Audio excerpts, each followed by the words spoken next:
México independiente, 1821-1854, los primeros proyectos de organización política del México independiente. Primer proyecto, Agustín de Iturbide. El primer intento de organización política lo encabezó el mismo Agustín de Iturbide con una junta provisional legislativa y una regencia con funciones ejecutivas que el mismo Iturbide dirigía. A finales de 1821 se establece un Congreso Constituyente con representantes de los sectores privilegiados, y para mayo de 1822, Iturbide, al ver las diferencias irreconciliables en el Congreso, se declara emperador y a finales de octubre de ese mismo año, disuelve al Congreso e impone una junta de gobierno. Plan de Casamata. Para 1823, Antonio López de Santa Anna, Nicolás Bravo y Vicente Guerrero se rebelan con el Plan de Casamata, restaurando al Congreso y hacen que Iturbide renuncie al trono. Este Congreso se divide en federalistas, quienes buscan mayor autonomía de las provincias, y centralistas, quienes quieren un gobierno central fuerte y controlador para evitar la división del nuevo Estado. Segundo proyecto, Constitución de 1824 y Guadalupe Victoria. En 1824 se promulga la Constitución de Corte Federalista, donde establece una forma de gobierno republicano con divisiones de poderes en un presidente, ejecutivo, un congreso bicameral, legislativo y una Suprema Corte de Justicia, judicial. Periodo presidencial de 4 años. Establece a la religión católica como única y oficial. Conserva los derechos del clero y del ejército. Divide al territorio en 19 estados y 4 territorios. Guadalupe Victoria.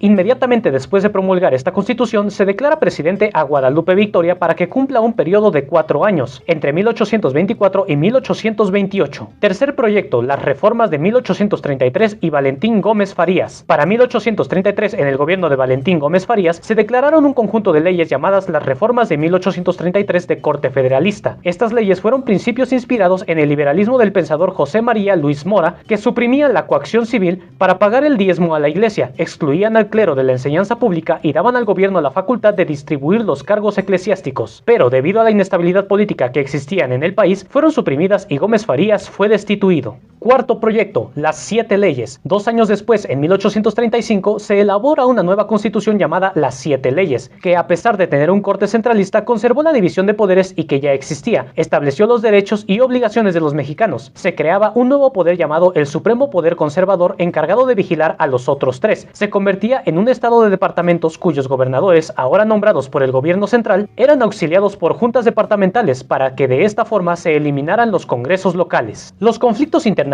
del México independiente. Contra España. Los primeros conflictos del México independiente los tuvo con la misma España y apenas en 1829, un intento de desembarco en Tamaulipas que Antonio López de Santa Anna pudo derrotar. Contra Francia. Un poco menos de 10 años después, en 1838, Francia, con excusa de que las revueltas populares habían causado daños a negocios franceses en la capital, pastelerías, intenta una intervención llamada la Guerra de los Pasteles, que concluye en marzo de 1839. El conflicto más importante que tuvo la recién nación mexicana fue el conflicto con los Estados Unidos. Contra Estados Unidos. Este conflicto inicia desde 1835, cuando el estado de Texas se separa de México después de ser derrotado Santa Anna en San Jacinto. En marzo de 1845, el Congreso de Estados Unidos anexiona al estado de Texas. Inicio de la guerra. El 13 de mayo de 1846, Estados Unidos le declara la guerra a México y para septiembre de 1847 había logrado la invasión tomando la capital. Tratado de Guadalupe Hidalgo. El 2 de febrero de 1848 se firma el Tratado de Guadalupe Hidalgo. Puntos más importantes del Tratado de Guadalupe Hidalgo.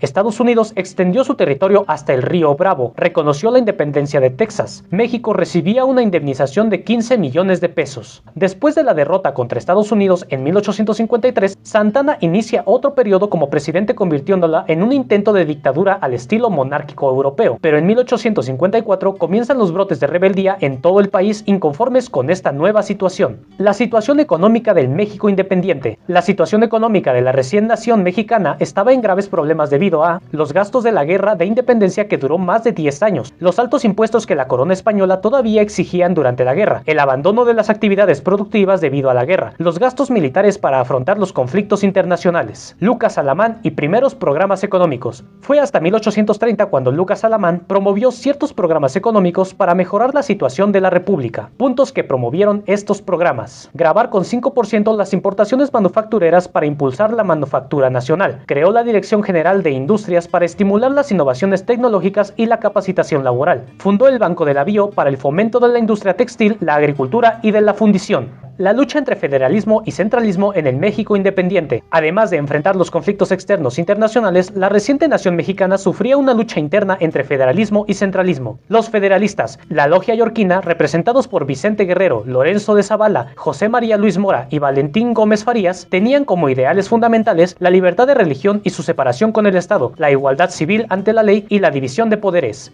Los centralistas, de la logia escocesa y representados por Lucas Alamán, Anastasio Bustamante, Nicolás Bravo y Miguel Barragán, defendían ideas como el centralismo del gobierno en pos de una unidad nacional, decretar a la Iglesia Católica como única religión en el país, conservar los derechos y privilegios que tenía el clero y el ejército.